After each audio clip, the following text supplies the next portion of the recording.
I often tell people one of the most awesome, the coolest things about being a parish priest is getting Christmas cards and birthday cards from the grade school kids and the PRE kids. Usually when a priest has his birthday, they'll make you these awesome cards like the kids. It's so cool. When I left my first parish, I had, I think, 8 file boxes full of these cards. And remember this one day I was having a lot of, for whatever reason, stress. It was just one of those stressful days we all have. And I opened up one of these boxes and put my hand in and pulled out at random. And the second grader had made a birthday card for me that was in the shape of a big chocolate chip cookie that they had carved out of construction paper and like literally went into minute details, making all the little chocolate chips on it. And so I'm sitting there reading it and I'm getting like emotional, like really choked up. And the other priest walked in. He was like, "Dude, are you crying?" And I was like, "No." Right? And he's like, "Get it together, man." Right? But I remember thinking, wow, just something so simple as a second grader making me a birthday card. That's what it took to bring me back down to reality. And as if the Lord was saying, look, take a deep breath. It's going to be fine. Drink in the moment, man. Do you know anybody in your life that's, well, negative? Somebody who's maybe a Debbie Downer that just kind of accentuates the negative in any situation, no matter how positive it is? I mean, I'm guessing you don't have to think too hard about that. We all kind of know people like that. They're kind of negative people. Why? I mean, just think about somebody you know that may have been like that. Why are they negative? Well, Father, you know, they're just always the victim in any situation. They're always the victim. They're complaining a lot. They're jealous a lot. They gossip a lot. And we all know people like this. And have you noticed that negative people tend to attract other negative people? It's like this dysfunctional language that they speak, and they reinforce each other's negativity. Okay. So let's turn that on its head, right? Okay, think about somebody you know that maybe is exceptionally happy and positive. Well, what makes them happy? What makes them positive? I mean, we all know people like this. They're just happy people. And I mean, am I right? These people that are happy, oh my heavens, people will come out of the wallpaper to be around those people. Wherever they go, people want to be around them, right? Why? Well, my opinion, one of the fingerprints of happy people is happy people find meaning in the mundane moments of life. A construction paper, chocolate chip cookie birthday card. It's a lesson for me given by a second grader. Happy people find happiness in the mundane moments of life. Right in front of us. That things that a negative person would never see. It's like the salt and pepper shaker on your dining room table. We pass by it every day. We don't even notice. Well, they see the salt and pepper shaker. They see what's in front of us. Because if we're, a lot of people, as you know, they're thinking, oh, you know, as long as we gotta do this, we gotta do that, we have to move in that neighborhood, we have to look in the future. And I can promise you this, folks, here's the hard truth. Look, if you're banking on finding real happiness in the future, you're not going to find it. Sorry to be Debbie Downer. You're not. You know why? Because once you get there, there's going to be something else, and something else, and something else. And then you know what happens? We die. And we never quite find it. That's what happens. If we want to be happy, it's now. Now. Well, how do we do that? We find meaning in little silly moments of life. One of my favorite passages in Matthew's Gospel, chapter 10, Jesus says this almost like flippant thing. He says, he's talking to the apostles, and he says, quote, "Any one of you who gives a cup of cold water to one of these other people will receive 100 times more in the life to come."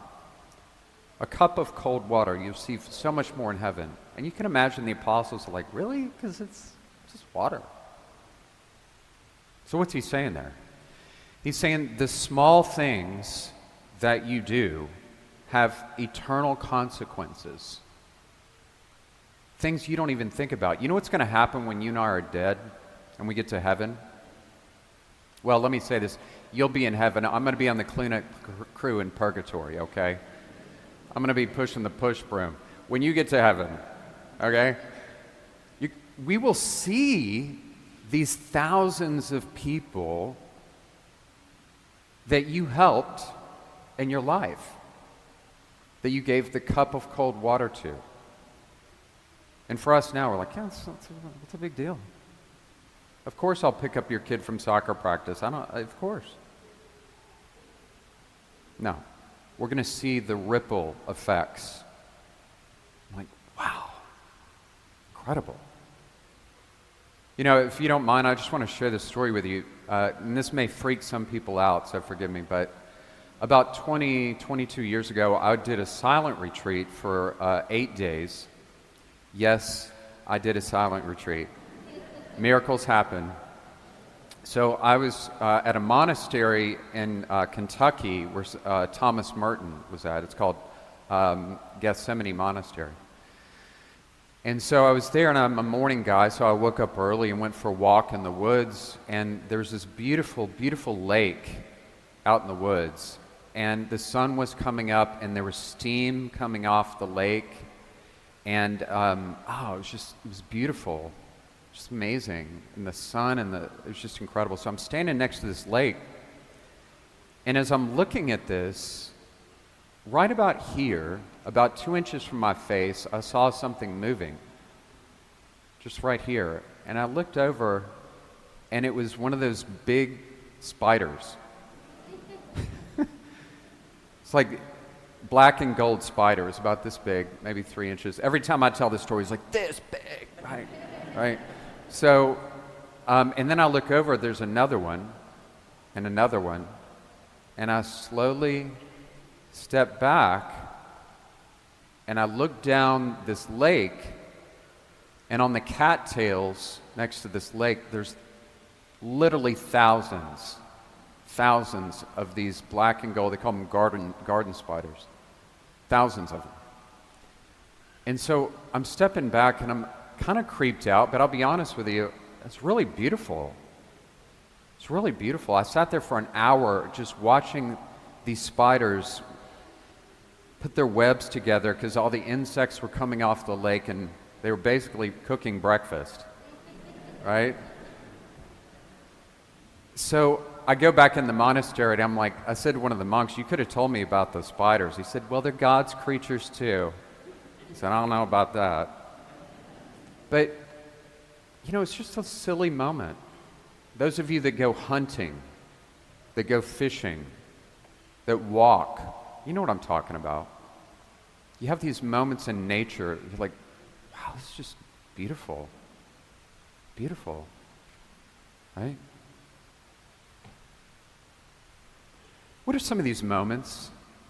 If we find meaning in the mundane moments of life, what are some of those moments? Well, those of you that have had children, how about the birth of your child? There's a beautiful moment. 27 years later, when that child has their child and you're there watching this, there's a beautiful moment. Those of you that are grandparents, You ever snuggle with your 2-year-old grandchild watching a movie you've seen 100 times?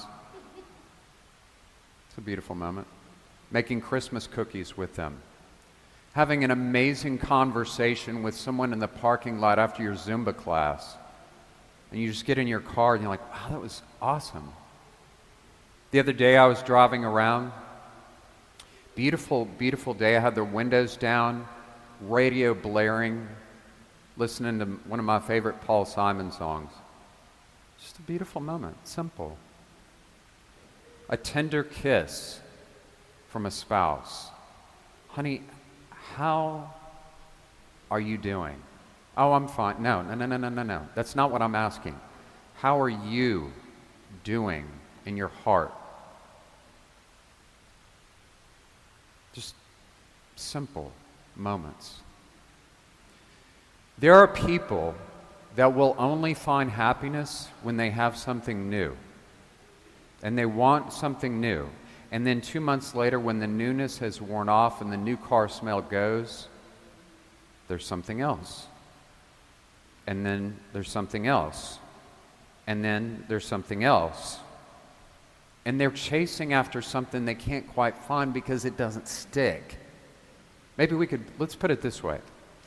Some people only find happiness in the new, but happy people find newness in the old. Some people only find happiness in the new, but really happy people, they find newness in the old. What does that mean, Father? It means really happy people, they find happiness in what is sitting in front of them and who is sitting in front of them now. Because they understand, if I'm waiting till I get to that point, there's going to be something else. No. You want to be happy, find it here. In the mess. And you want to know what makes Catholics Catholic? Here's a typically Catholic thing to say. One of the things that we find beauty in is suffering. Stinks. It's horrible. I don't want this cancer, Father. I feel like we're barely holding our family together. It's just a dumpster fire on a huge proportion. It's horrible. Yes, it is. I agree.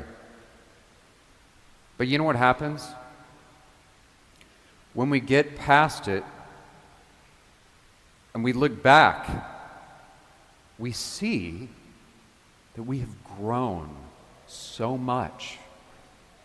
I'm a happier person with more wisdom. And that is so important, folks, because when that happens to you, it is not you that benefits. It's your kids and your grandkids and your spouse. Because I can guarantee you, 25 years from now, when your grandchild is having a dumpster fire of a day, and they will call you and say, Grandma, can I talk to you for a second? Because they'll say things to you that they don't want to tell their parents. And you know what's going to happen? You're going to go back to the year 2025 and realize the dumpster fire that we went through, and you're going to have a whole treasure trove of wisdom to pull from. It starts now.